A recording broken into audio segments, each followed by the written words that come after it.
What's up, ladies and gentlemen, boys and girls? Your boy, TheDreadMan, is back here with my boys Flipside and Wazatov with the DreadMan Sports Podcast. I'm your host, and this is Week 11 coming up. What's good? What's good, gentlemen? How y'all feeling tonight?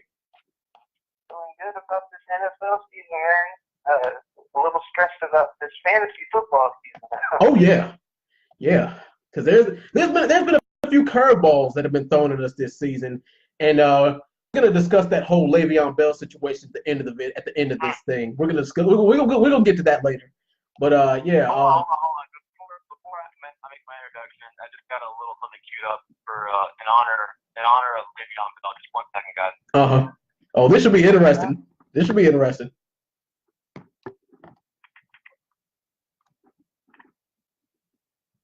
Should have had this ready before. Because I already know. I know it's coming. I already know what's coming. You hear that? Yeah, I can hear. On to the next one. You hear that? Didn't hear that? My phone is trash, man. I gotta get the speaker back. I gotta get the speaker back up. Oh my God. You are wild for that. You wild for that, Wazatop, man. Did you hear that? Did you hear that? Oh yeah. I heard on to the next one. Yeah. I heard it. Yeah. No, I'm voice man. End of the road. End of the road. Oh, Le'Veon Bell, man. Is the and what about It's So Hard to Say Goodbye by Boys to Men? You should have played that. That would have been appropriate too. You could have put the Boys to Men a mixtape on there for in honor of Le'Veon Bell's career as a Steeler coming to a close. Oh yeah. That's a damn shame. But yeah, gentlemen, this is an exciting past week of football we had. And gentlemen, how about that ass whooping, that Thursday night ass whooping that the Pittsburgh Steelers put on the Carolina Panthers? I tell you, you know what? Halfway through that game, I was sitting here doing the Vince McMahon strut, Conor McGregor walk, flailing my arms, stomping.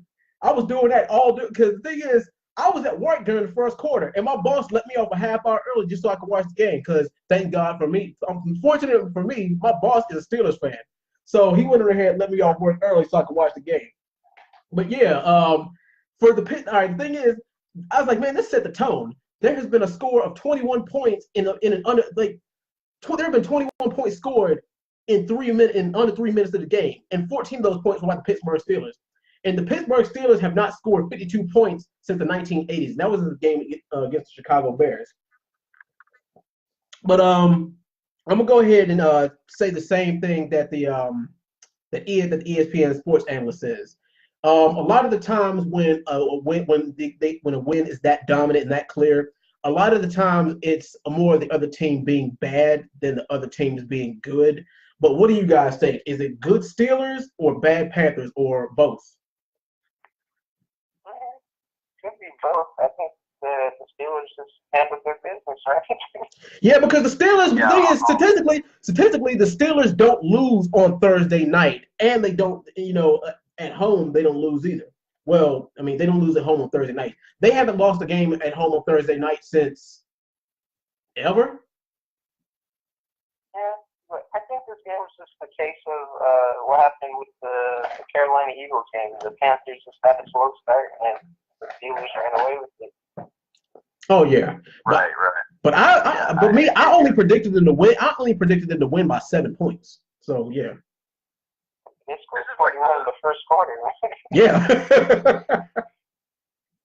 I know. I mean, it was definitely a case of good Steelers. Like they just played like unbelievable. Like this is kind of what I was kind of expecting when you look at the Steelers on paper. Like how you expect them to dominate like certain teams, but I certainly didn't expect them to do that against a team like the Carolina Panthers. Yeah. I mean, Carolina still, despite some of it might be smoke and mirrors, but they've been playing pretty well this season. Yeah. They haven't really had any bad losses. Actually, this is their worst loss this season. Yeah. And for all intents and purposes, they're like an NFC dark horse.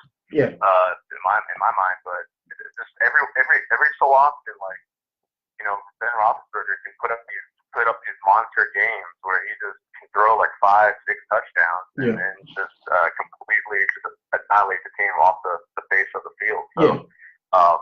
this is kind of like this is a pretty big statement game after the game that the egg that the Pats laid, because obviously people were obviously look at the Chiefs in the AFC and then you kind of look at the team that can in the AFC that you think is going to face them, and most people like me the Patriots. But I mean after last week, man, I mean it looks like the Steelers must be coming for that first round bye in that second season. Yeah, because the Patriots are kind of on the decline. The Patriots, they're looking pretty human. They are. And the thing is, it starts with their defense being suspect. That's what it starts with. And it seems like, Tom Brady, like he can't get out of the pocket. I mean, if you give Tom Brady time, there's not one single throw on this planet that he can't make.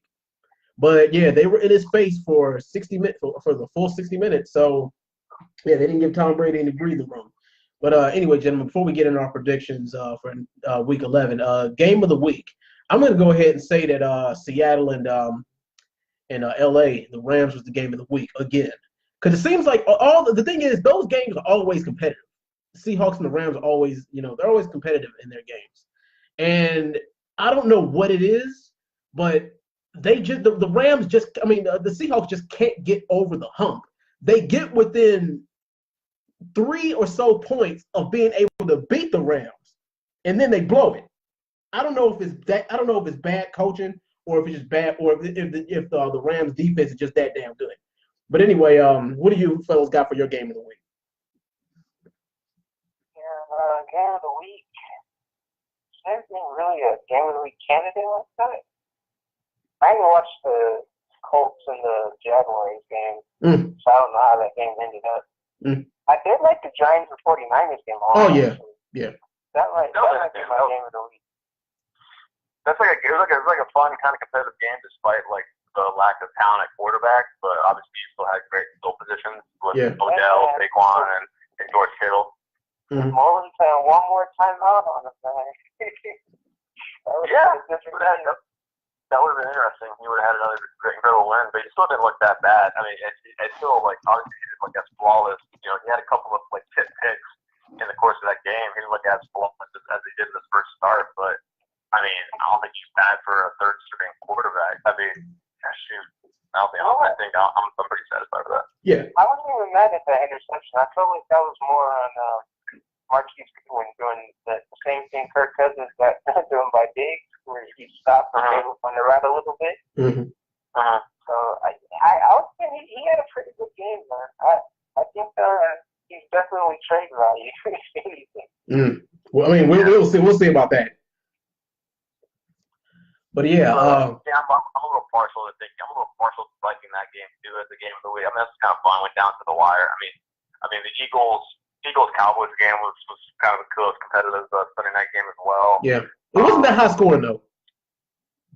No, it wasn't. I mean, the game was I mean, yeah, the Rams and Seahawks. I mean, it's just crazy. The Seahawks have really could have won 2 games against the Rams this season, and it just seems that the Rams seem to get out. But I'm really thinking this Rams defense is suspect though. You know what I mean?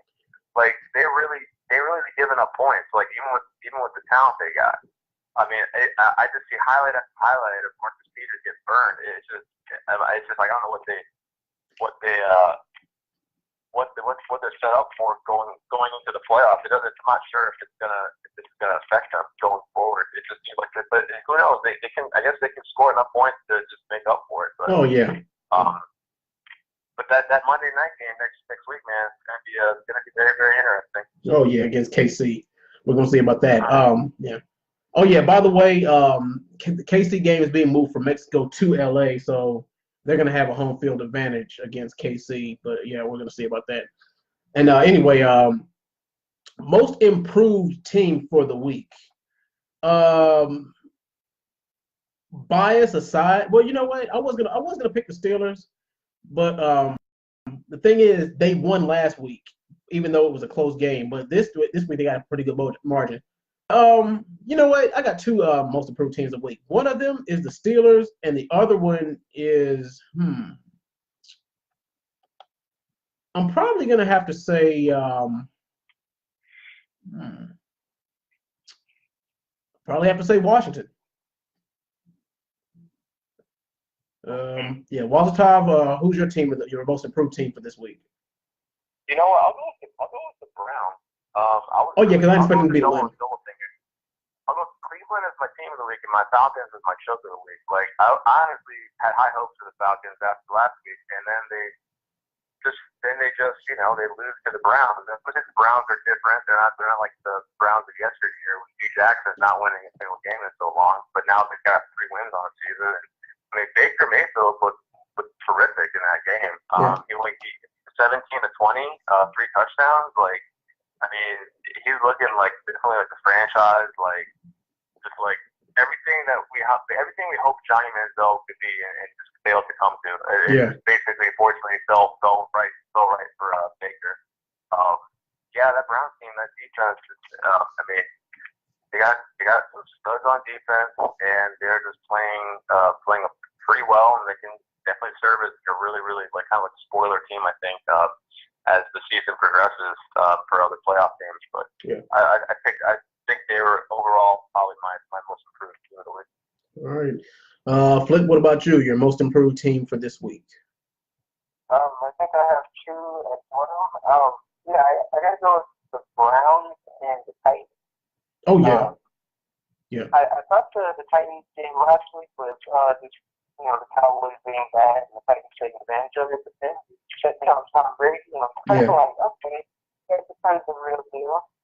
So I got to give them their props on that. And the Browns they were crazy. I mean, I said before the game that if Nick Chubb could get like the offense going, then Baker Mayfield could probably throw on this team. So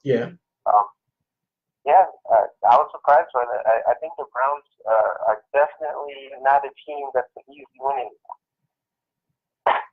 All right. Yeah. And you already said your Walter Tom, you already said your choke of the week, right? Yeah, Falcons. They let me down. Yeah.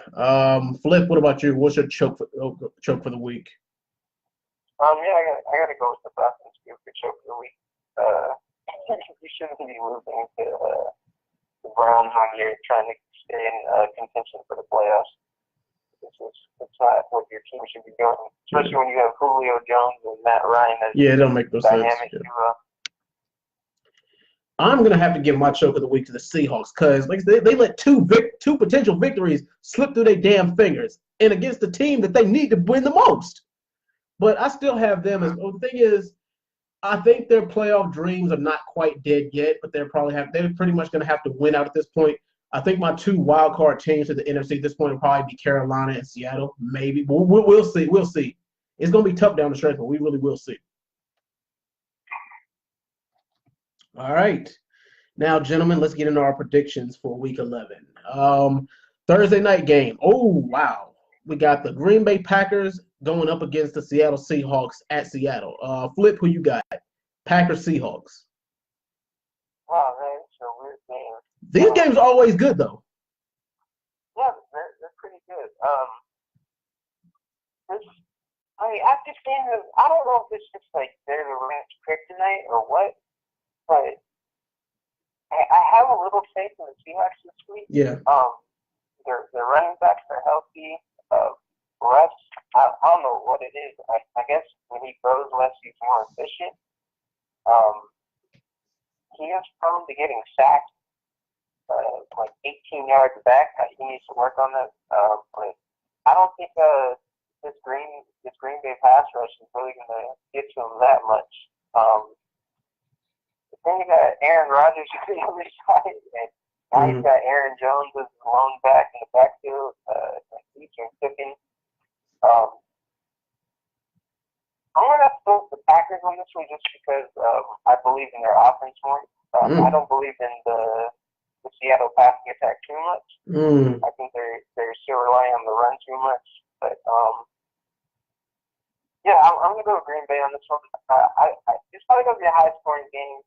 I would say 31 to 27. All right. Walter Tom, who you got? Packers, Seahawks. Yeah, I think the Packers still have. I mean, the Packers are still kind of their best chance to make the playoffs is probably to win that division. They're still kind of in that in that thick, even though it's kind of a slim margin of error for them. Whereas Seahawks, they're not gonna catch up to the Rams. They're gonna need some help. Yeah, the Packers are gonna need some help in the NFC North. They're going to, but it's not. It's somewhat doable for them still to do that. And I overall this season, I mean, Aaron Rodgers has had some good games, and now they got obviously Aaron Jones off his, one of his best games this season. So I'm leaning towards the Packers in this game, even on the road. There's been some shenanigans when these teams play. So hopefully we don't get a rekindle of a Monday night from several years past with a random missed call and a touchdown interception. Oh yeah. Yeah, that'd be pretty funny. Something like that happen again. But I guess it kind of falls on. I mean, I guess do you choose defense? Do you trust a little more? I mean, the Packers, I don't particularly trust their defense anymore, but I just think that the weapons, I trust their weapons more. I don't know how much Russ can take advantage of with that squad. They did put up 31 on the Rams, so it's obviously doable. But I just think the Packers now, I think they'll be able to.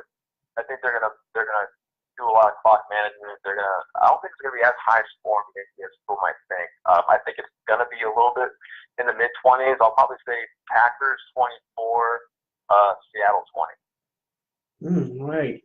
Now I'm sitting here looking at the NFC North bracket, and for the Packers to win their division, the Packers are gonna have to win at least 4 of their next 6, and the Vikings are gonna have to lose 2. The Lions are gonna have to lose 2. The Bears are gonna have to lose 3. The Bears losing 3 and the Lions losing 2 is very, very possible. It's just that that I'm telling you, that tie with the Vikings earlier in the season, that's gonna hurt them. That tie is gonna hurt both teams. And the thing is, it's gonna come down to because I think they've only faced like 2 teams like outside of the division who are in the same conference, and I think that's pretty much gonna be the deciding factor of that. But as far as the Seahawks going up against the Packers, the Packers have bad luck on the road against the Seahawks. Even though this is not the Seahawks team that we're used to seeing. I mean, speaking defensively anyway, but offensively, they still the Seahawks are still managed to put up points. And you guys are right about the Seahawks relying too much on their running game. But the thing is, if they have a dual threat running game, then if there's so many holes in the Packers front seven, if the front seven is not what it used to be, then it won't matter if they have a running game because they'll be able to use that all night long.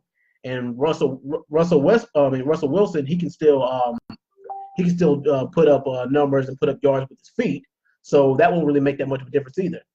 But you guys are always right. Never count Aaron Rodgers out. What's going up, Ty?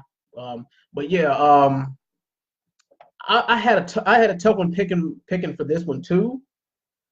But going ahead and give me Seattle 28-20 over Green Bay. Next up, we got an AFC North divisional matchup between the Cincinnati Bengals and the Baltimore Ravens, and Baltimore is at home in this game. Flip, who you got? Bengals, Ravens. The Bengals will look like a mess without AJ Green, man. Yeah. And the Ravens, man, their defense, we've seen it throughout the entire season. They can shut down the passing game. This might be a Joe Mixon kind of game for the Bengals, just to open up the passing attack. They definitely need someone to make some plays. It looks like Tyler Boyd without AJ Green is kind of just a regular receiver. John Ross, I don't know if he can fill that void. This might be another lopsided game. I'm gonna have to give it to the Ravens, even if Lamar Jackson is playing quarterback instead of Joe Flacco. I feel like this should be a Ravens game. So I'll say Ravens win 27-17. All right. Volatile, who you got? Bengals, Ravens. Yeah, I'm not necessarily the same. I can't really agree so much if Flacco is pretty injured or if he doesn't play. I don't know if I want to trust Lamar Jackson quite yet against the Bengals team. That's obviously like even a Bengals team that is reeling right now. You're right, Cliff. They look pretty bad and in disarray with AJ out. And surprisingly, I'm curious to see how I guess the addition. I guess they brought back Hugh Jackson since he got fired from the Browns. Marvin Lewis brought him back on as assistant coach. So Hugh Jackson has definitely worked well with Andy Dalton. Mm-hmm. So it's interesting to see if they can kind of spark that again. That click, that offensive mind. But I like the Ravens. I like how they looked overall this season as opposed to the Bengals. Like the Bengals, although they started great, it's fluctuating, and they've been coming down to earth a little bit more. Mm-hmm. So I'll go with I guess depending on Flacco's health. If he's hindered a little bit, I think it helps the Bengals. Like I think Flacco with that deep ball and stuff can really hurt the Bengals. But if that's minimized at all with the injury, it kind of gives the Bengals a shot. Yeah. So pending Flacco's health, I'm going to go with the Ravens in this. I'll say Ravens 27, Bengals 23. Now I've been going back and forth with this one too, but Baltimore is a tough team to beat at home, divisionally or not, especially when you got two teams who know each other pretty well and who defensively, they beat these two teams. Like, they beat each other up all the time. I mean, on the defensive side of the field. The thing is, these games are never really that high scoring. They're always like under 28 points. I mean, one team might score like 28, the other one might score like 23 to 28, 26 or something like that. But still, you guys are right about Cincinnati not looking like themselves, especially with a couple of puzzle pieces missing. Baltimore is always solid. It just depends on which Joe Flacco shows up. But me personally, go ahead and give me Baltimore in this game by 6 points, 27-21 over Cincinnati. Next up, this should be very, very interesting. We got the Dallas Cowboys going on the road against the Atlanta Falcons. Flip, who you got? Cowboys, Falcons.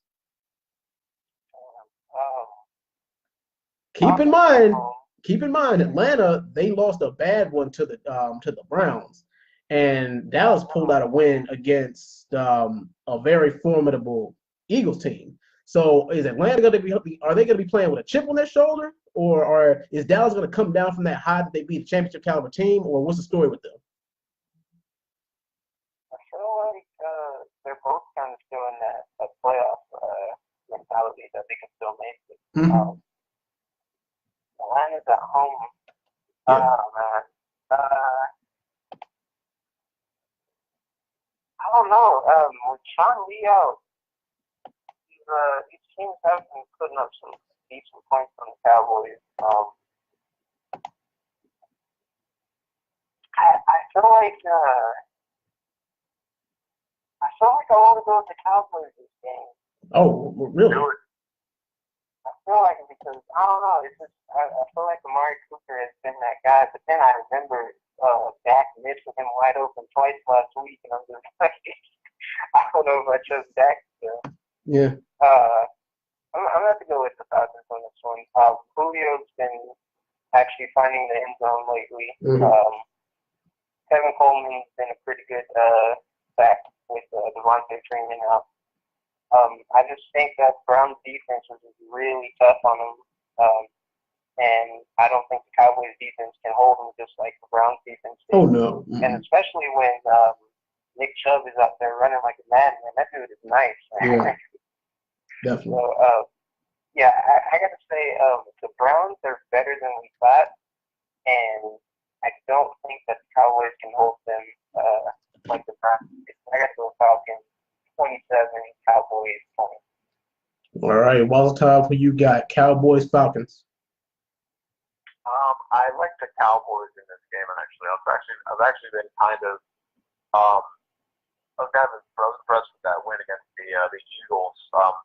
Although Dak did, I was like where Dak had some bad throws, like slower throws that he missed, but he also has some good throws. So it was kind of a mixed bag. I just think that again, Ezekiel Elliott has been having some monster games, and I just think that he had that hurdle. I was sad he tripped himself up at the end of it because that was like. That was supposed to be like one of the best plays I would have seen this year. With that hurdle right into the end zone, that was terrific. But he looked good the last 2 weeks. And the Dallas, I mean, again, they're not like. I mean, I don't know how you compare them defensively. The Browns, I think the Browns got more talent, but the Cowboys defense has been pretty solid this year. Yeah, especially with Van Der Esch. Van Der Esch has been showing up. Van Der Esch made a couple of clutch plays.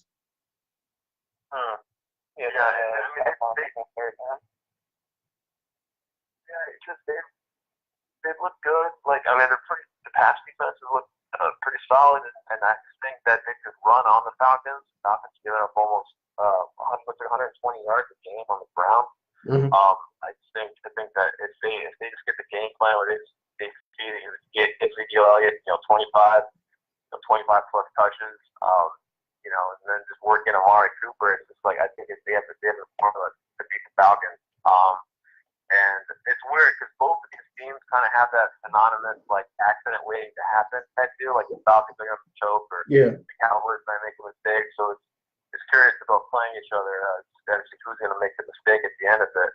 I guess I would say I trust coaching more on Atlanta side versus the coaching on Dallas, but. In this game, for some reason, though, I do like Dallas with what they have on the ground and defensively. So I'm going to go with Dallas in this game. I'm going to go with Dallas 24, Falcons 17. Now, every week we talk about the inconsistency from the Dallas Cowboys, but you can also say the same thing about Atlanta this year, because both teams seem to be a win a game, lose a game, win a game, lose a game. But it seems like Dallas loses games because of miscues more than the other team being better than them. But then actually you can say the same thing about Atlanta. It's just bad coaching calls and a couple of miscues. That's about it. Especially if especially on the defensive. Let's just say if the score is tied, or if it's like within like three or so points. And the other team has the ball within the last 2 minutes, and it's not the Atlanta Falcons. But Dak Prescott, I mean, he's shown that you can get to him when he scrambles outside the pocket. He can't be outside of that pocket. I mean, he's a very, very good pocket passer. But the thing is, he can use his legs, but not as good as he in his first couple of seasons. Matt Ryan is a tremendous pocket passer. You just got to give him time to pass the ball. I mean, especially look at all the weapons he's got. You can make the argument that Matt Ryan has more weapons than Dak Prescott does. I mean, especially at this point. But you guys might be right. It might come down to whoever makes that mistake on defense. And I do trust. I trust Atlanta's defense and their coaching just a tad bit more, especially since they're at home. You got to give them the benefit of the doubt there. Especially because Dallas, they actually did good against the Eagles this past weekend. I'm going to go ahead and give this one to Atlanta. 28-26 over the Cowboys. Next up, we got the Tampa Bay Buccaneers on the road against the New York Giants. Flip, who you got? Bucks, Giants. Man, the Buccaneers only put up like 3 points this week. Mm-hmm. Yeah, 16 the Redskins. Yeah, I don't know, man. The Redskins they're about the same talent level as the Giants, I would say. I don't know what's going on with Fitzpatrick, man. Fitzmagic must have finally ran out. Yeah. But, the Giants actually look good against the 49ers. I mean, yes, the 49ers offense-wise. Odell went out. Odell went out. Yeah. you guys actually did a good job on Saquon Barkley. I was surprised by that. Yeah. But yeah, I just don't think the Bucks have anyone to contain the run game. If Odell goes off, and they don't have anyone to stop Odell at all. So yeah, this should be a Giants game, especially after Fitzpatrick showed that, you know. But see, here's the thing. At this point in the season, do you want to win any more games with the Giants? I mean, if you're looking forward to the draft, we already know they're not going nowhere.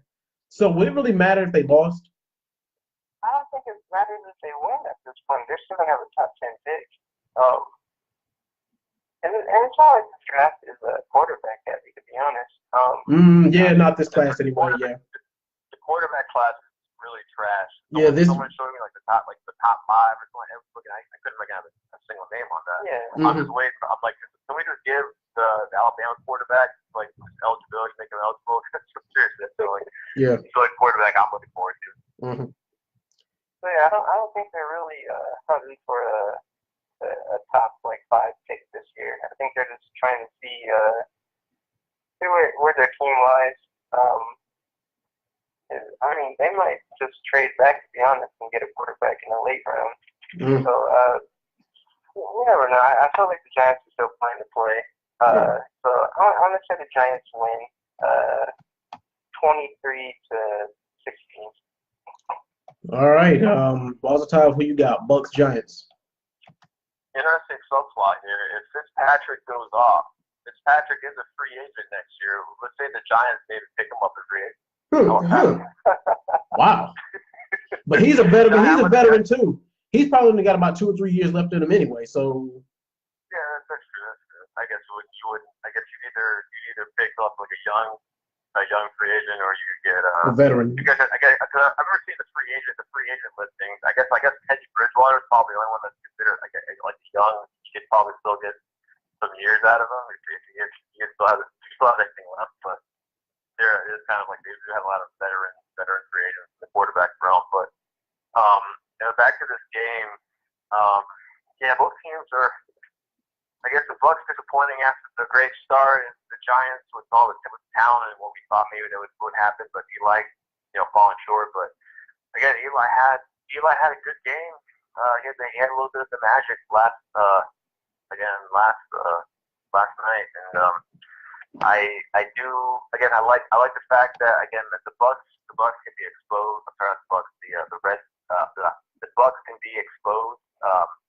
In the passing game, and I just think that just sets up perfectly for Eli and Odell. Even if Saquon doesn't have a good game, I just think Odell goes off and just torches the Bucks. And I think the Fitzmagic train has kind of again crashed, and I'm curious to see what's going to happen now. I don't know what they're going to do with the quarterback situation with the Bucks. If they're going to keep Jameis Winston. Yeah. Yeah, it's kind of weird. It's kind of weird to go back and forth, but yeah, I'll give me in this game the Giants at home, especially. Yeah, even though they can't win at home, but I'll go with them in this game. They get their first win at New York. So give me the Giants in this game. Giants 20, Buccaneers 13. Like I said, at this point, it doesn't even really matter if the Giants win because, I guess, well, you guys are right about them getting the top 10 pick regardless. But I mean, I guess you want to finish the season with saving some kind of face. This game is going to solely depend on whether or not Eli Manning cares or not. Because yeah, you guys are right. The Fitzmagic train has been derailed now, and the thing is, we're not seeing that much of Teddy Bridgewater, but I think we will next season. But still, you guys are right about the Tampa Bay's defense not having an answer for the run, mainly Saquon and Odell Beckham. I mean, he can light them up anytime he wants. I mean, you can put him. And the thing is, if they put double coverage on Odell, who the hell is really freeing up? Because guess what? Saquon can catch, Shepard can catch. If they double team, exactly. What was that? I was saying Ingram. Oh yeah, Ingram. Yeah, Brendan, he can catch too. But yeah, if you free them up, then who else? So I mean, Eli's got options to throw to, and that running game, I believe, is going to be that X factor that we're going to look for. And the thing is, Saquon Barkley can run the ball down their throats all night. And like I said, they haven't the Bucs haven't really shown that they haven't really impressed me defensively this year. Even games when they put up when they held certain teams down to to 3 touchdowns, and they still lost the game. They still lost the game tonight. But go on ahead and give me the Giants in this game, 24-17. All right, next up. This one is very interesting, gentlemen. The Pittsburgh Steelers going on the road against the Jacksonville Jaguars. Now, let me ask you fellas a question. Right quick.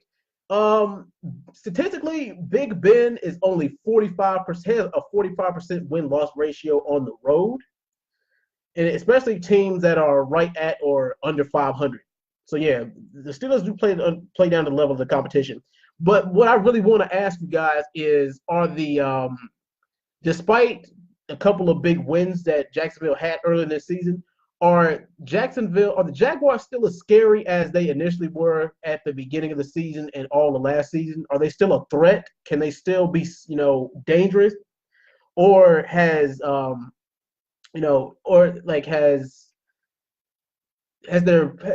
putting all their hopes and dreams on the shoulders of one Blake Bortles is the reason why they're not that good, or the reason why they may not do that good in the playoffs if they make it. But yeah, Flip, who you got in this game? Steelers or Jags? Before I answer that, I was going to say,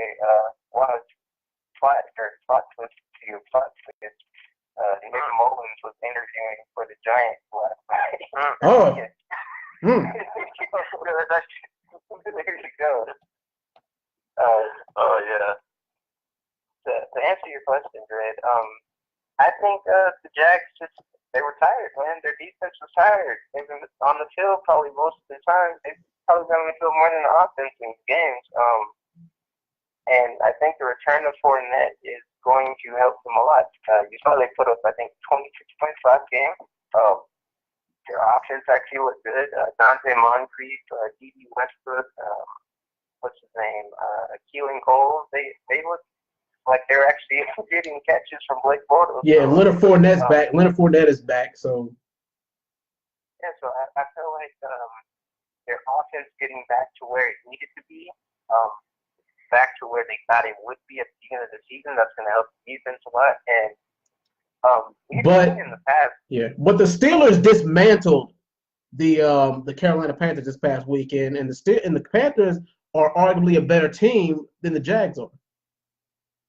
But I was going to say, Dan has a bad track record against the Jags.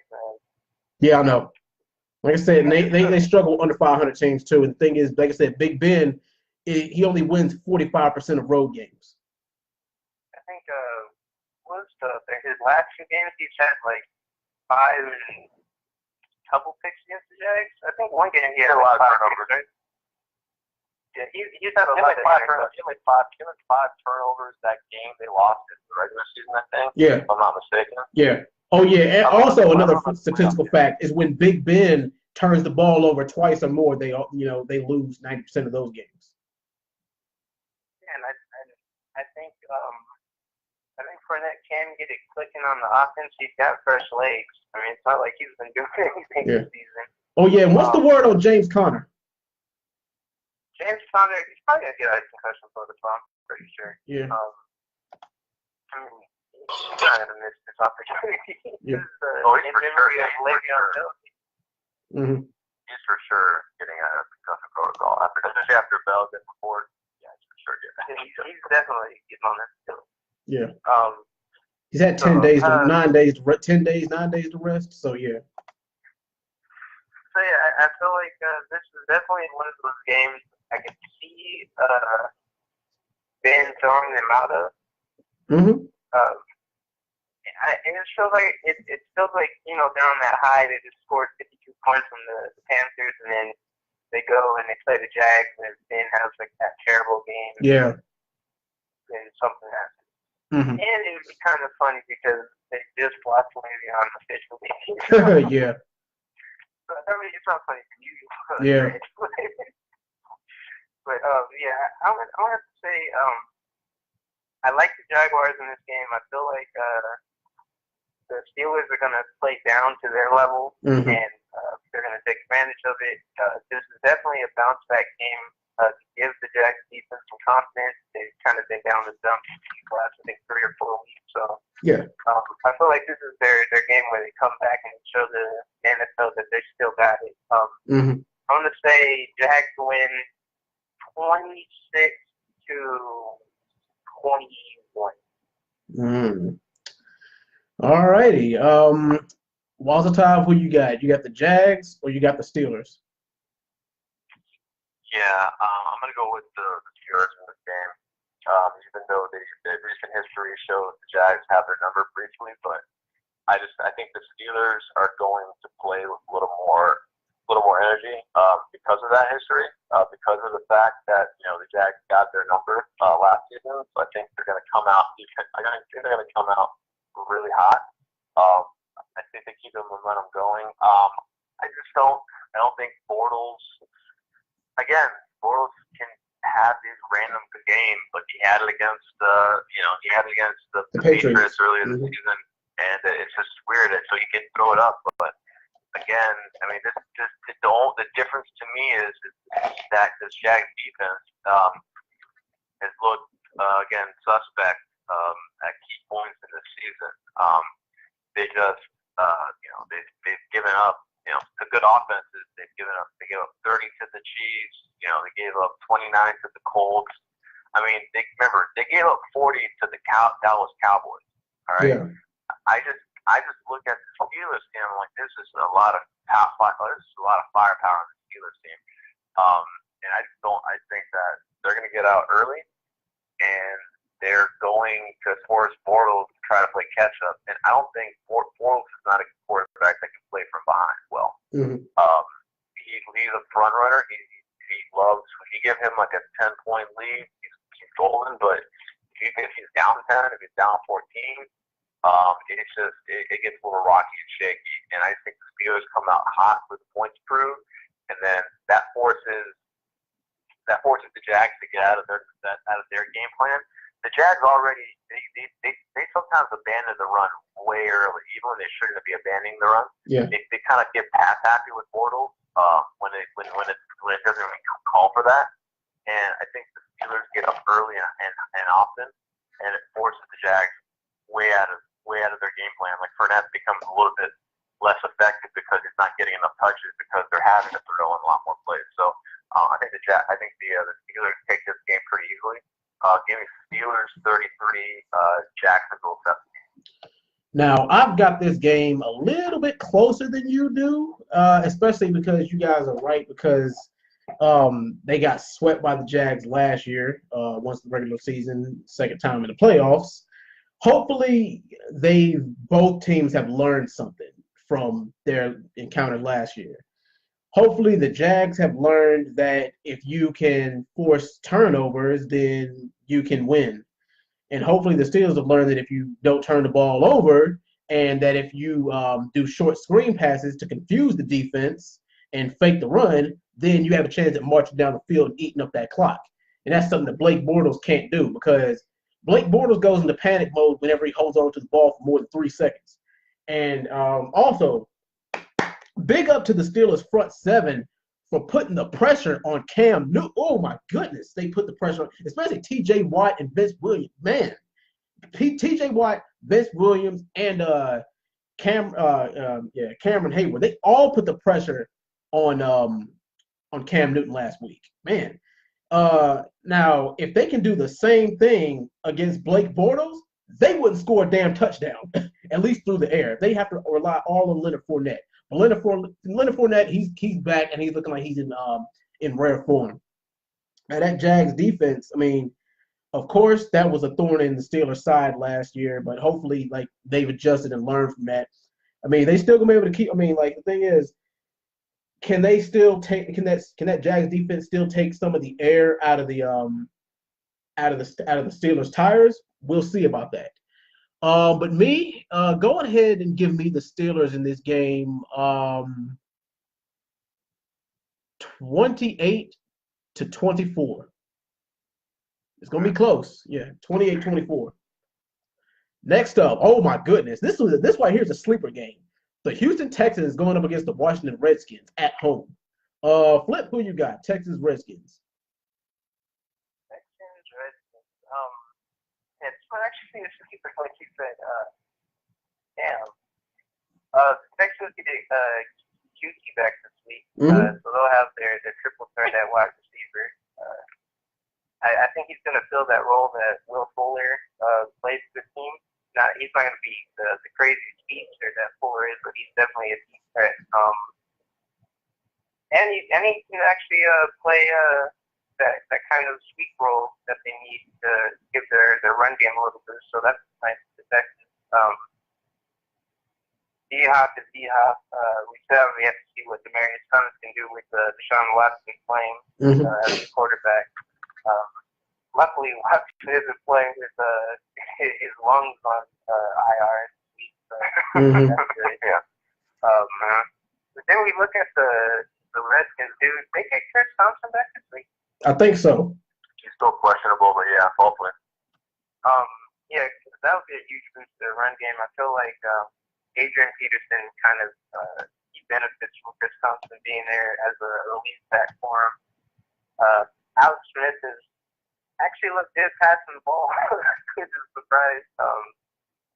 Jordan Reed, Brennan Davis. Who's the dude that Maurice Harris, I think? Yeah, I think. I'm not too sure what his name is, but I mean, whoever Alex Smith is throwing to, they're doing a good job. Yeah. So kudos to them. And Jordan Reed, yeah. Yeah. Don't forget about Jordan Reed, but yeah. Yeah, Jordan Reed too. I just feel like this is a Texas game. I like the passing attack from the Redskins. It's just when you look at that defense on the Texans, you got J.J. Watt, Davian Clowney, and Watt's having his sacks. It's not like he's getting stopped by the O-line. And the Redskins I think they lost 2 players on their O-line. I think so. So I mean, it's not like the Bucs had this crazy pass rush that exploits that. I feel like the Texans definitely do. Alex Smith might be running for his life, but it's going to come down to can Alex Smith make plays with his legs. At his age, maybe when he might be slowing down a little bit, but who knows? But yeah, this should be a Texans game. I got it looking like a Texans game. I'm gonna say Josh Norman gets torched by D-Hop this game and Texans win 30-20. All right, Walter, who you got? Texans, Redskins. Yeah, I'm leaning towards the Texans in this game. I think a lot of things kind of fall into their favor a little bit.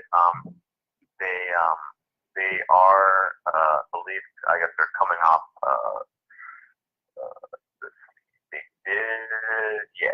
They are coming off the bye.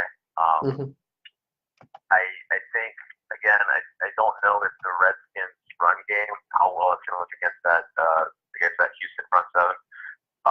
And I don't trust. I don't think Alex Smith can put up 24, 27 plus on this Texas defense. I just think he can maybe get him to 20, but I don't think that the Redskins defense is going to hold Watson and that offense down to 20. So if they can keep this low scoring and get Adrian Peterson and Chris Thompson like combined maybe like 35, 40 touches. And Alex Smith doesn't have to throw it more than like 20 times, they can possibly squeeze out a win. But I don't think it's going to occur. I think Houston, like Flip said, like Houston puts up a lot of points. I'll probably say like 27 against them. I'll give the Redskins maybe 17. But this is going to be a Houston victory. And going forward, it'll be interesting. Houston will be 7-3. It'll be very interesting in that AFC playoff run with teams because everyone's kind of sleeping on Houston a little bit. Yeah. I think about the Chiefs and the Steelers and the Patriots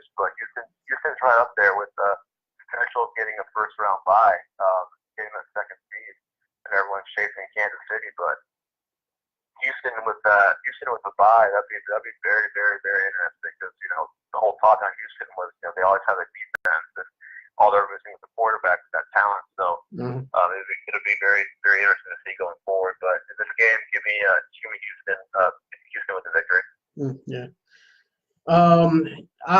In this game, Washington has the better running game, but Houston has the better passing game. They're better through the air, and the secondary for Washington is a little bit better, but the Houston's front seven is better by a lot.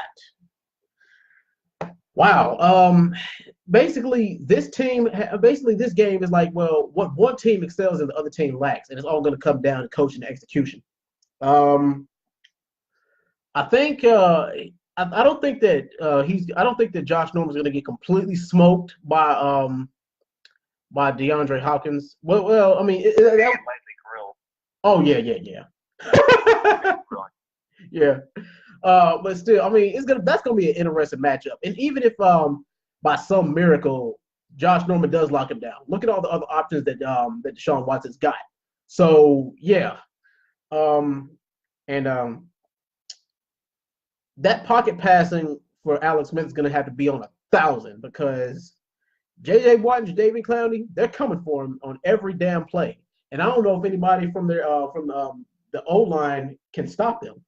So, I mean, he's going to have 2 or 3 seconds to get the ball out of his hands. And if that doesn't happen, then he's going to have to rely on the running game. And the thing is, like, you don't want to become one-dimensional because if you become one-dimensional against a defense like them who likes to rush the passer and who likes to jam up the running game, then it could be a long night for them.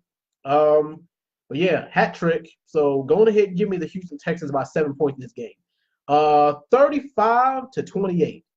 And I'm just doing this based off the fact that Washington is at home. So yeah, 35-28 Houston. Next up, we got the Carolina Panthers going up against the Detroit Lions. Flip, who you got? Panthers, Lions. Panthers, Lions. Man. I don't think Marvin Jones plays this week. He might.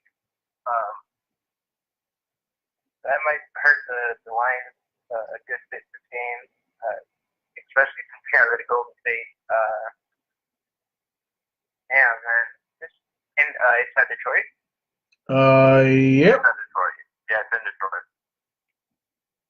That could be a little close to the Lions, maybe. I don't know, man. I feel like the Lions might be in this defeated state. I don't know what it is. And the Panthers are still definitely trying to get into a playoff position. They just got whooped by the Steelers, so I don't think they're happy about that. Yeah, chip on the shoulder, definitely. It just seems like it definitely seems like this game could go either way. It seems like we see that the Panthers definitely can get exposed in the passing game, and it doesn't seem like it just seems weird. Like Cam has like on and off days. I can't read them. It feels weird to say, oh yeah, I want to go with the Panthers against the Lions because the Lions are the chosen. But Cam might have one of those passing games where he comes alive in the fourth quarter. So I want to go and I want to say the Panthers lose this game. Really? I have this feeling the Panthers lose this game. Marvin Jones, I'm hoping he's back this week to help that offense out. But I feel like the Panthers are going to lose this game.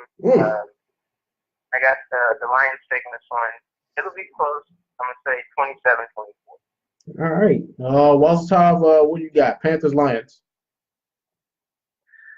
Yeah, I think that Detroit is in a little bit of a defeated state. I'm not sure again if they are missing Marvin Jones Jr. if how well they're going to be able to compete against the Panthers. I just don't know if they have the horses carry them through. I don't think they can just rely on the run game to solely beat the Panthers. Panthers have a little more options across the board, I think, and their health. I think again, I agree with Flip. I think Cam can kind of be a little bit random at times and have some good games, but they've also, again, even in their victories, there's a little bit of shenanigans. I feel like they might mess around for 3 quarters and be down by 10, and then come back and squeeze out a victory. I think they can definitely see that happening. Um, just in terms of the lack of depth right now, particularly in their receiving core, I'm not sure if Kenny Galladay, I think maybe it's DJ Jones. I'm not sure if they can carry the load right now. So I'm going to go the Panthers. I think I would expect that the Panthers would come out really, really like motivated as being embarrassed on live television. I would expect that, right? So Yeah. I think they're going to come out again with the chip on their shoulder and just want to prove that was just a fluke. So give me the Panthers in this game, highly motivated. I'll say Panthers 28, Lions 21. Yeah, now the Lions have showed us that they're kind of missing Golden Tate, but they still have some weapons to rely on, especially their running game. The running game is pretty good, and the Lions' defense is still so. The Lions, they used to have a fearsome defense, but now not so much. And you guys are right. The Carolina Panthers got smacked around last week, so I don't think they're not the type of team to lay down and roll over, let a loss just like that discourage them. They're gonna play with a fire in their ass, and you guys know the risk that like Ron Rivera, he is a risk taker. That guy likes to take risks, and I don't think that the Lions defense is gonna be able to get to Cam the same way that the Steelers defense did. So you can go ahead and rule out that possibility. If Christian McCaffrey can get rolling, he can get the ball up to Greg Olsen, and he spread the ball around. Then it's going to be a long night for the defense for the Detroit. Detroit, their only hope is to do what the Steelers did and hopefully force some turnovers. They haven't forced that many this season, but like if they want to stay in this game, then they got to they can have a pretty good chance to win this one. Man, go on ahead and give me the Carolina Panthers in this game, 31-27. Yeah, they will come out trying to walk. They're gonna come out trying to rinse the taste of that loss out of their mouth. So yeah, go on ahead and give me the Panthers by 4 points. Next up, we got the Denver Broncos going up against the LA Chargers. Yeah, AFC West matchup. Who you got? Flip, Chargers or Broncos? This is an obvious one. It's going to be an obvious one. Doesn't matter who they're playing. Doesn't matter who they're playing, Dre. Oh, really? It doesn't? Doesn't matter who they're playing. I'm going with the Chargers. Yeah, man, we're clicking, good to go. Haven't got Bosa back yet, but we're probably gonna have him back for our tough game in December. So watch out, teams be playing December, Kansas City and Pittsburgh. But yeah, this should be a pretty.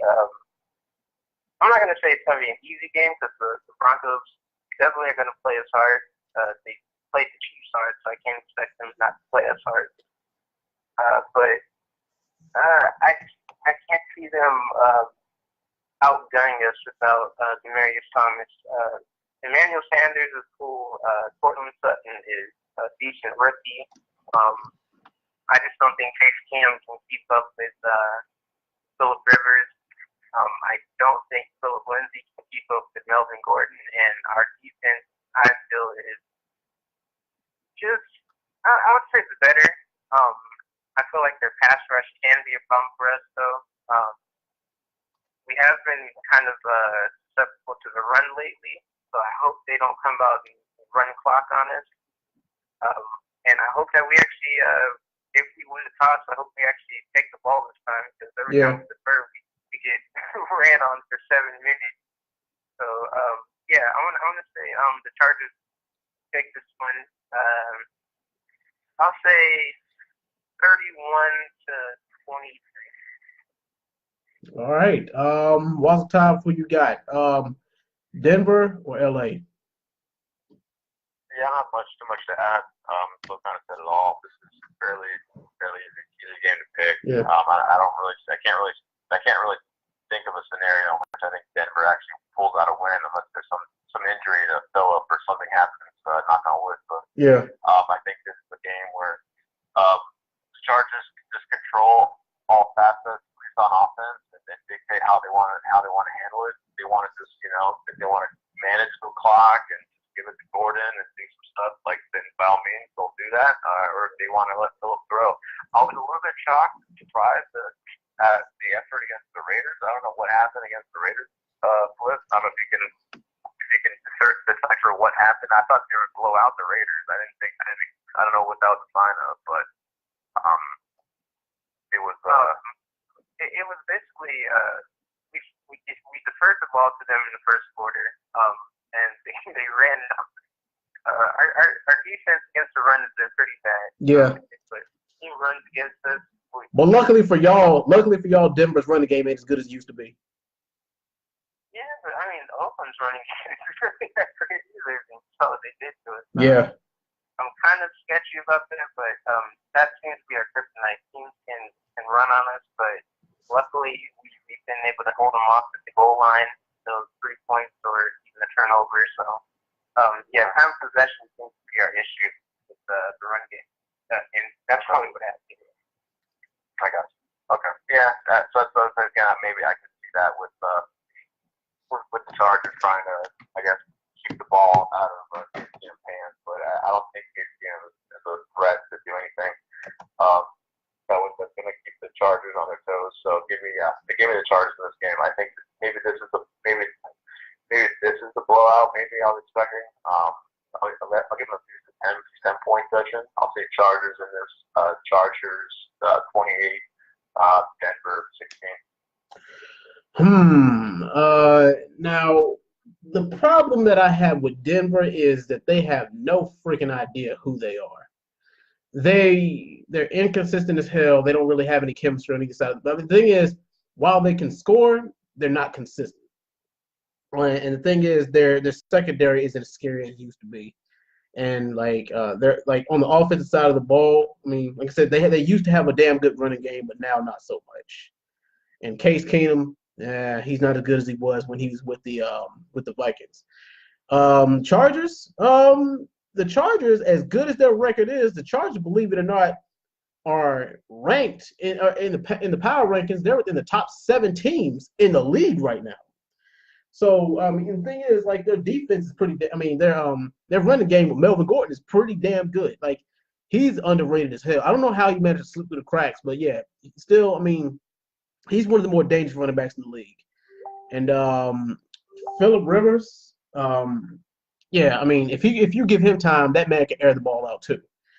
And I don't really see don't get me wrong, because they still got Von Miller, but Von Miller alone, the thing is, if he can get that ball 10 yards past line of scrimmage, then Von Miller rushing Phillip Rivers won't even matter, because he's gonna have the ball out of his hands by the time that he gets to him.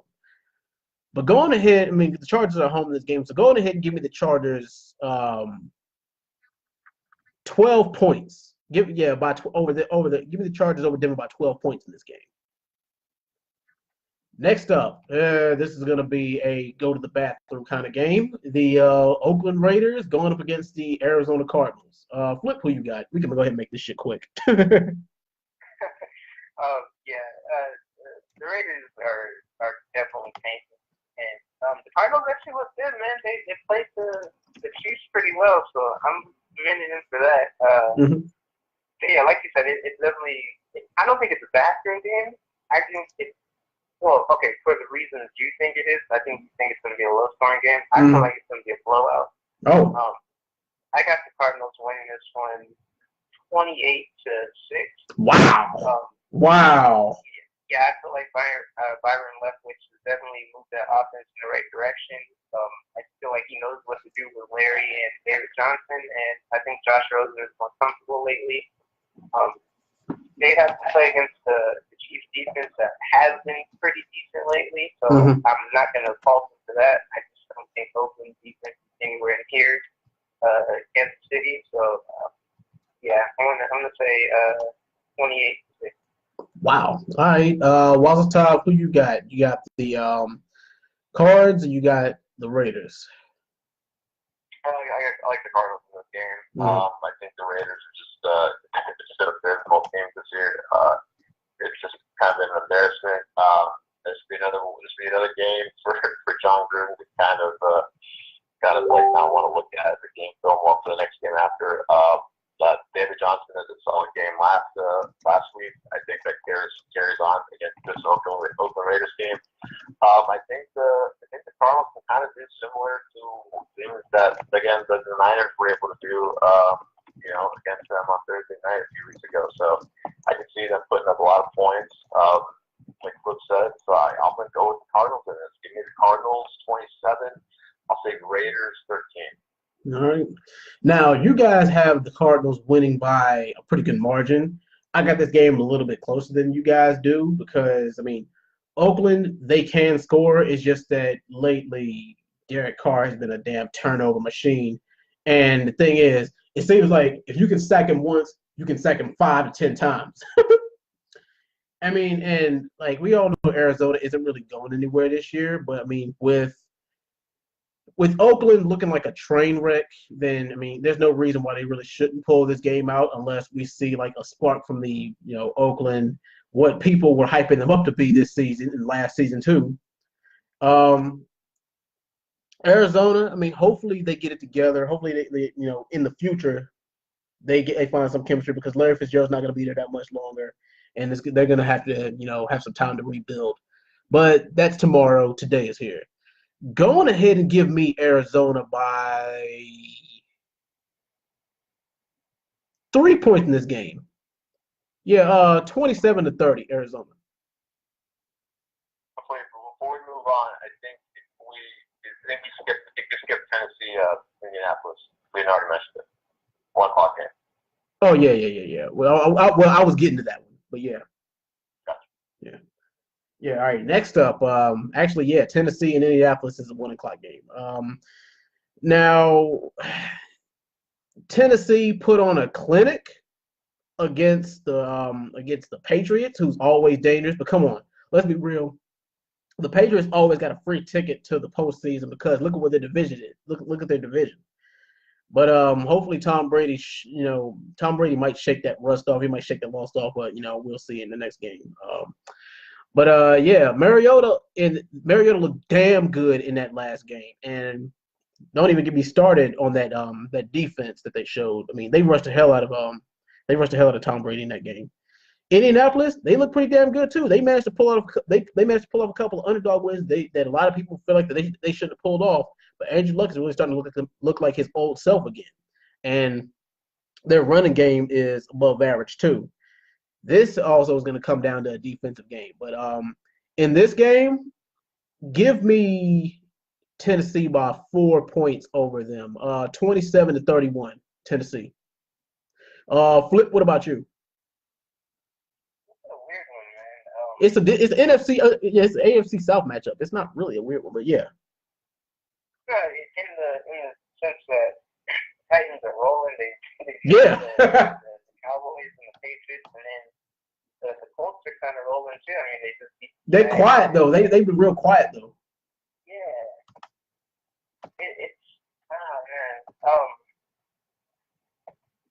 The Colts are showing they can put up good points against good defenses, so I can't just say like, oh man, the Titans are gonna manhandle them. Andrew Luck is prone to turnovers. I don't know how he's been this week or this season in turnovers. Mm-hmm. Let me see.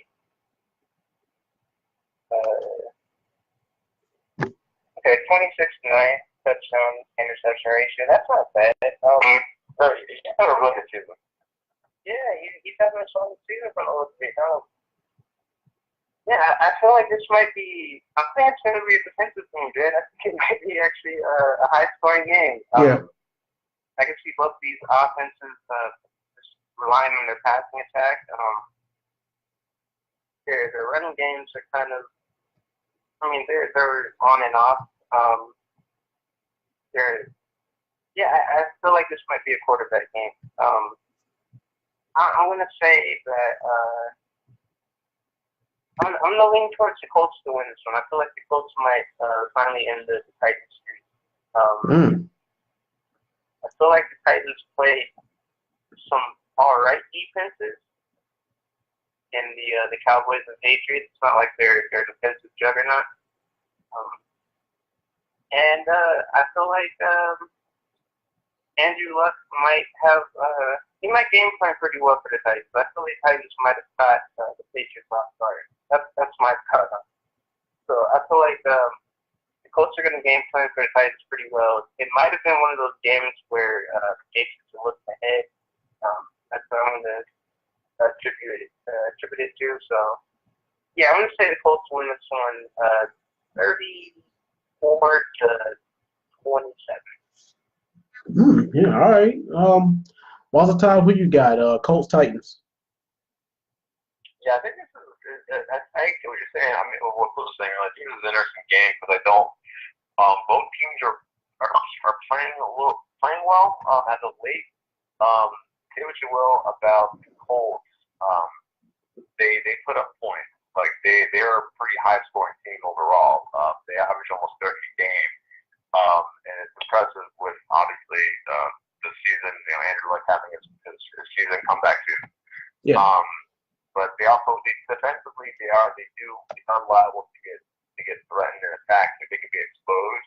Now the Titans, with the exception of the last two games where they've looked really good, they haven't looked great offensively over the course of the season. So it's a matter of if we think the Titans have turned the corner and have figured out a way, if they turn the corner and they're starting to click offensively, and this is going to be the team we can expect week in and week out.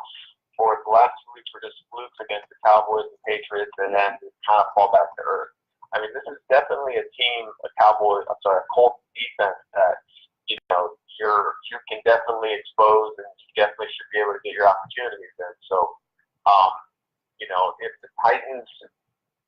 the Titans can obviously again keep it clicking, I like them a little bit in this game. I think I like their pieces offensively a little bit better than the Colts. I'll give the edge, I would say, to the Colts in the quarterback position for sure.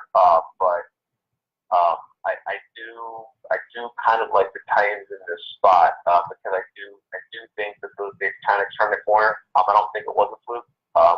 It could be, but my gut says no. I think they've turned the corner on this. They were a playoff team last year. So I think obviously they're looking to kind of improve on that. I think they got a good squad. Give me the Titans in this game. It could be a high scoring game. I'll say Titans 28, Colts 27. All right then. All right, next game. Ooh, we got the Philadelphia Eagles going on the road against the New Orleans Saints. Flip, who you got? The Saints was crazy. I think they just signed Brandon Marshall, right? Yeah. Yeah. I feel like they're just trying to get everybody a ring. Hell yeah. Brandon Marshall and Des Bryant are definitely the David Weston, Tracy McGrady's of NFL right now. Tracy never got the ring, though. Hey, man. The Saints might throw a dead up in the playoffs. You never know. Yeah. This should be a pretty open and shut game for the Saints. They have had their weird games in the past. I don't think that this is going to be one of them. I feel like the Saints might give up some points, though. It might not be just like the Saints putting up 50 on them and calling it a day. But I see this one pretty much being a easy win for the Saints. They've shown they have a high-powered offense. Their defense can make a play when they need to. And the Eagles have kind of looked weird. They're still trying to get Golden Tate involved. He played limited snaps last week, so probably doesn't know the playbook confidently enough to be a starter. Zach Ertz is amazing. Yeah. That much is for sure.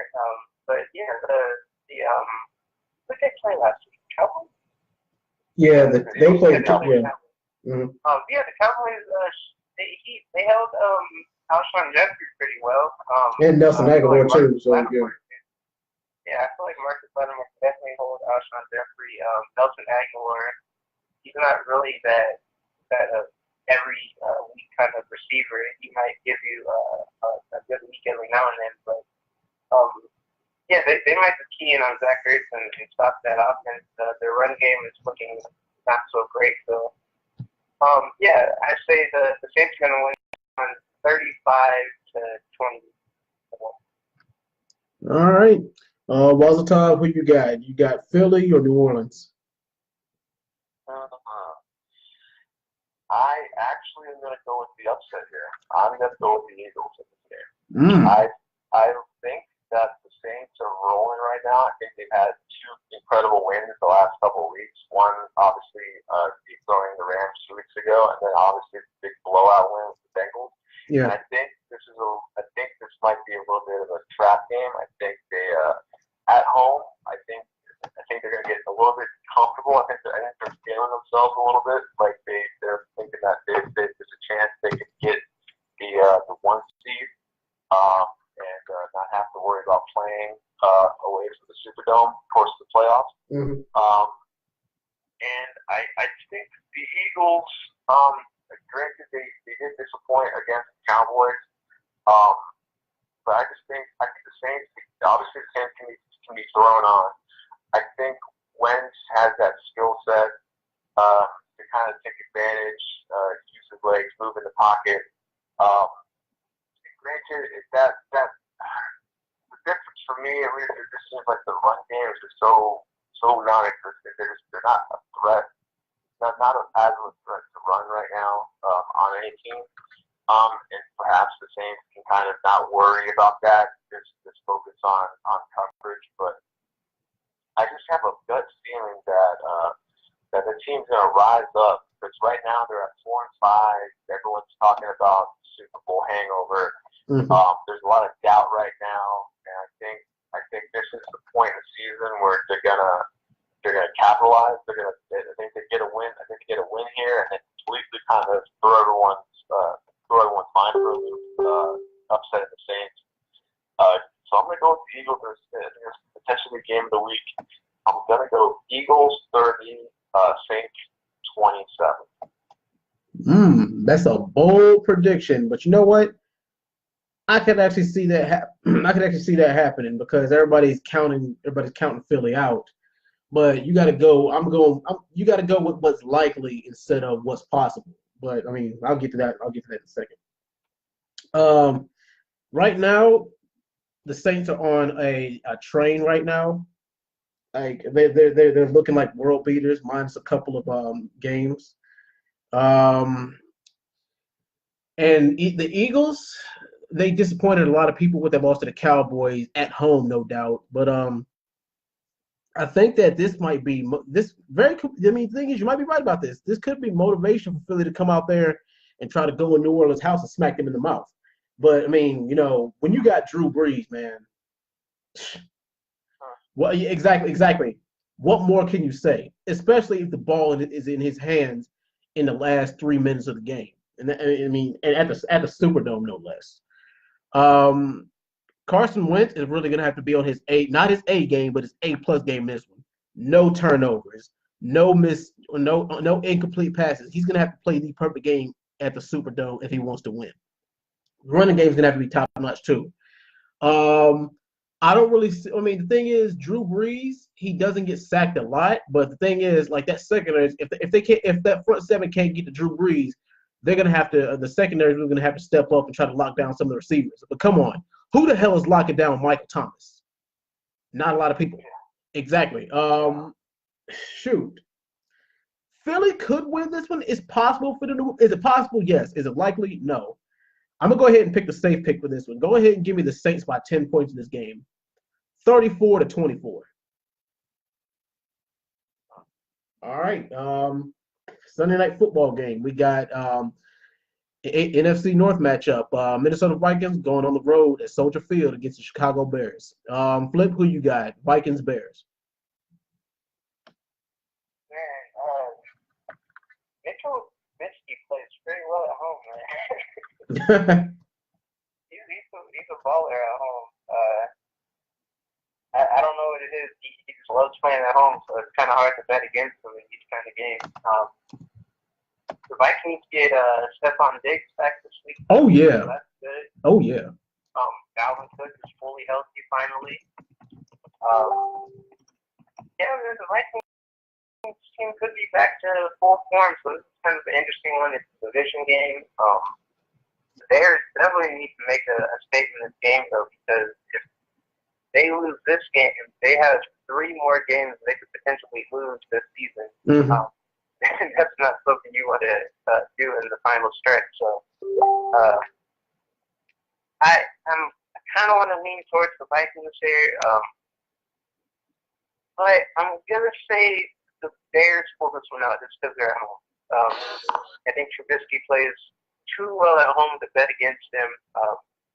He's got his receivers looking great. Allen Robinson, Anthony Miller, Trey Burton, Tree Cohen to make a big play every now and then. They still got Jordan Howard. Their offense looks good. Lil Mack is a monster. I think I saw a video last week of him like running over 2 linemen to get to Matt Stafford. So I'm gonna roll the Bears here just because they're at home. I feel like they're on a momentum streak. Probably going to be a high-scoring game. I'll say Bears win 31-27. All right. What's the time for you got? Bears, Vikings.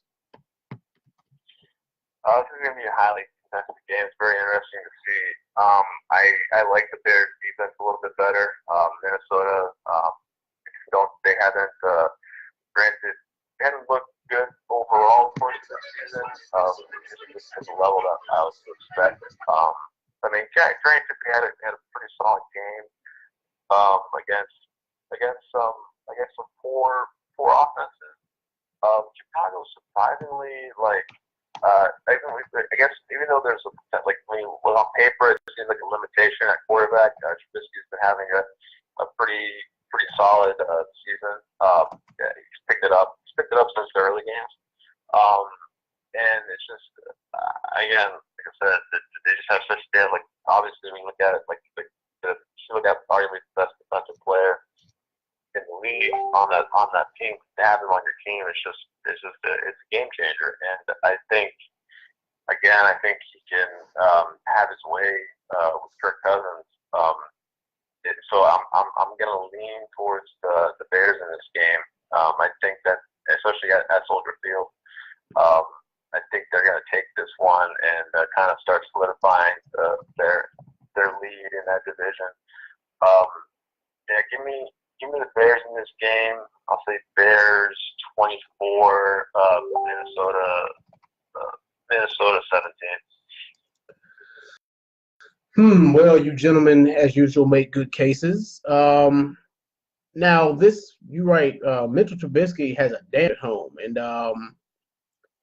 but the thing is, Kirk Cousins, he's doing pretty good work with the offense for Minnesota. He seems to have adjusted well. Now, a lot of people would say, well, Mitchell Trubisky's good, but he's still a little bit too green. And this is going to be his second divisional game against Minnesota. So yeah, we're going to see how that works out. The thing is that Tariq Cohen guy from Chicago. I mean, he does work on the offense. He does work as far as running. He's that classic. He's that classic hard down the field in the trenches kind of runner. And that's probably what they need to open up the passing game. But I'd say as far as passing, I mean, Minnesota does have the better weapons, and if that's what it comes down to, then Minnesota very well might take this game. I gotta have at least one. I gotta have one underdog for this week. I'm gonna go with the upset. I'm gonna go with Minnesota in this game. Give me Minnesota by 6 points in this game. All right, next Monday night game. We got possibly another game of the week candidate. Two teams who are very, very hot right now, and even if they do lose, it won't stop their momentum. The Kansas City Chiefs going on the road against the LA Rams. Flip, who you got? Kansas City or Rams? Who's the underdog in this game? Is there one? I don't know. Yeah. I'll pull it up. I'll pull it up for you. Yeah. I do know that they moved this game from Mexico to the Rams, so the Rams have a home game now. The Kansas City is the underdog by 2.5 points. Yeah, 2.5 points. Mm-hmm. Damn. I wanted to take the underdog. This was going to be my underdog game. Yeah. Yeah, 3 points. On my sports app it says they're the underdog by 3 points even. But yeah. But yeah, I got to go with the Rams in this game. Yeah. Yes, the smart money is the Rams by a field. The smart money is Rams by a field goal. But yeah, what are you saying? I don't think it's gonna be by a field goal. Really? Yeah, I feel like the Cardinals kind of showed us that the Chiefs can be kind of deep, man. They held them to a close game for I think about 3 quarters there. And that was the Cardinals. It's not like the Cardinals are some crazy team. And I feel like if the Cardinals had a solid offense, they would have blown out the Chiefs. So I'm definitely looking at the Rams here. I'm not even edging towards them. I'm definitely looking at the Rams to beat the Chiefs here. For biased and unbiased reasons, obviously. But it just seems like the Rams offense can keep up with a Saints kind of offense. We've seen that the Chiefs can go toe to toe with the Patriots kind of offense. But I mean, it just feels weird. I feel like Mahomes has shown his kind of not his rookie quarterback skills, but he's had rookie moments this year. And I feel like Goff is a more, I'm not going to say settled in quarterback, but I feel like he's more in control of his offense. And Todd Gurley. Yeah. I mean, Todd Gurley going up against Kareem. Oh my goodness. And I'm not knocking Kareem Hunt, but he sometimes disappears in games. Todd Gurley dude is crazy. I think he has like 17 rushing touchdowns this year already. So yeah, I want to lean towards the Rams here. I'm gonna say the Rams surprise us and they beat the Chiefs 42-31. All right, damn. All right, Walter Todd, who you got? Rams, Chiefs. I'm kind of shocked. I'm a little shocked. I'm surprised. Well, for a couple of things. I'm looking at right now the spread and the over/under is at 63. I think that's very modest. I think this is a clear game. They both score 30 easily. But I'm going to go with the Chiefs in this game. I think overall the Rams have had a couple of close games. Yeah, they got all they can handle twice. They got all they can handle twice from the Seahawks. Yeah, I mean, you could argue that the Rams could have also lost the Packers if the Packers didn't, have that fumble on the return. And then, yeah, you're right, they could have lost the Seahawks a couple times. So it's a little suspect. And they also lost Cooper Kupp. I can't be stressed that. They can't be stressed enough. Cooper Kupp's a big part of their offense. Yeah. But come on, it should be illegal to have Ndamukong Suh and Aaron Donald on the field at the same damn time. That should be illegal. It's not fair. Yeah, the crazy thing is when you look, how big and strong Aaron Donald is. He stands next to Suh, and then he looks he's like a little head shorter than Suh. So it's like it's scary to think when you got those two on there. You're right. But again, like this team on paper defensively is supposed to be scary, but they still give up points. And obviously, we know what Kansas City is capable of. They can score. They can score seemingly at will. And Kansas City, I mean, again, this defense has looked pretty good. Granted, it's again last 3 or 4 weeks, it's been the Bengals, the Broncos, the Browns, the Cardinals. It looks like obviously it's kind of okay. It kind of seems easy to have a defense look good against those squads, but I still, obviously, I still think it's still a somewhat, good sign of, the defense maybe turning the corner a little bit. You know what? I'm gonna. This is again, if you consider underdog pick, that'll be my second underdog pick. I'm gonna go with Kansas City in this game. I think they've overall have impressed me. And of course, I think the Rams, obviously, as great as their offense is, I think that I've just seen them look suspect a little bit to too many games, and I think they're gonna look really exposed defensively against Kansas City. So give me Kansas City in this game. Guys, this is a 40 spot for sure. Kansas City 42, the Rams 35. All right. Now, defensively speaking, the Rams are better on paper. They're scarier. Now, just imagine when they get a keep to lead back for the secondary, they're going to be even scarier than what we thought they were.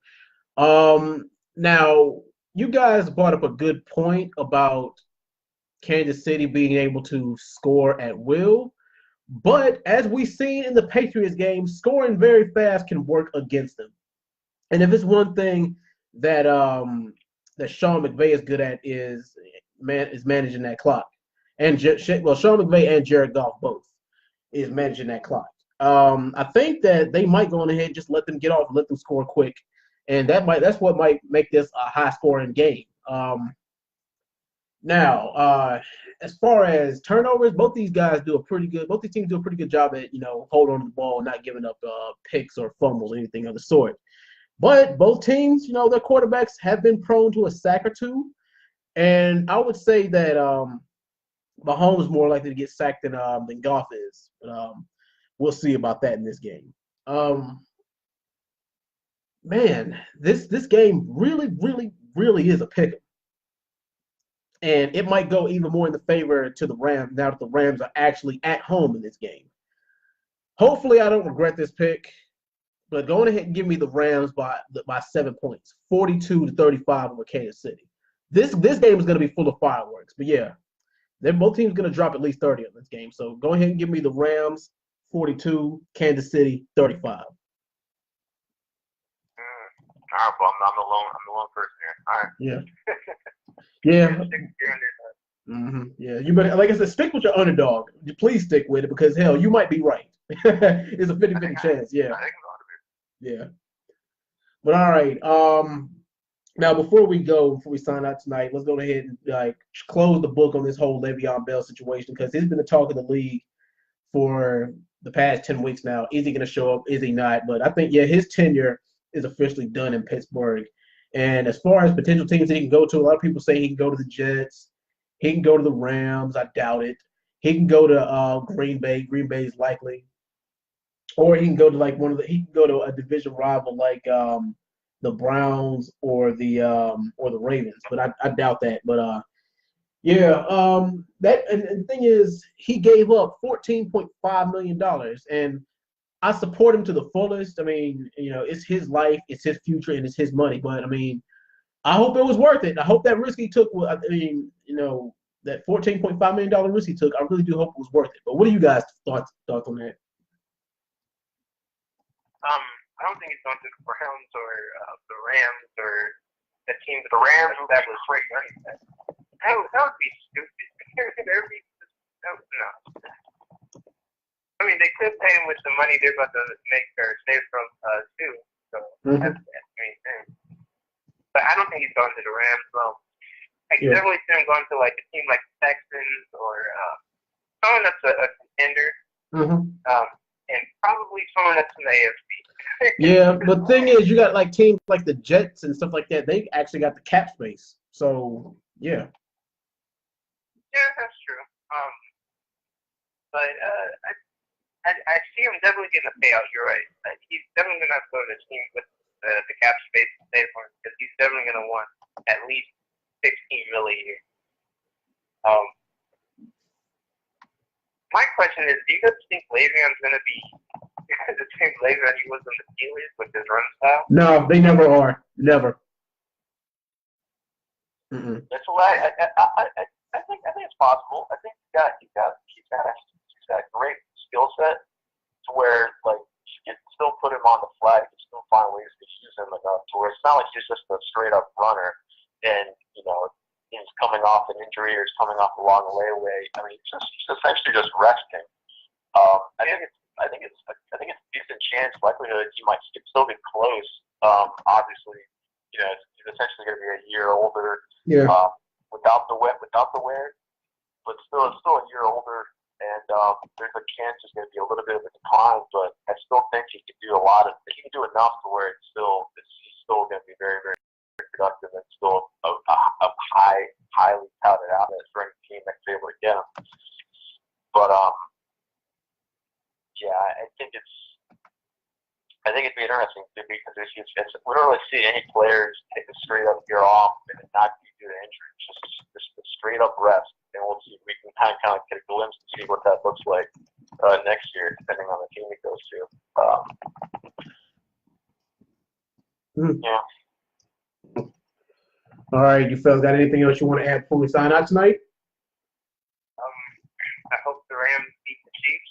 Yeah, so do I, because they're in our conference. So hopefully, I mean, the thing is, I like them, but just for conference sake, I hope the Rams beat the Chiefs. So yeah, because they beat us.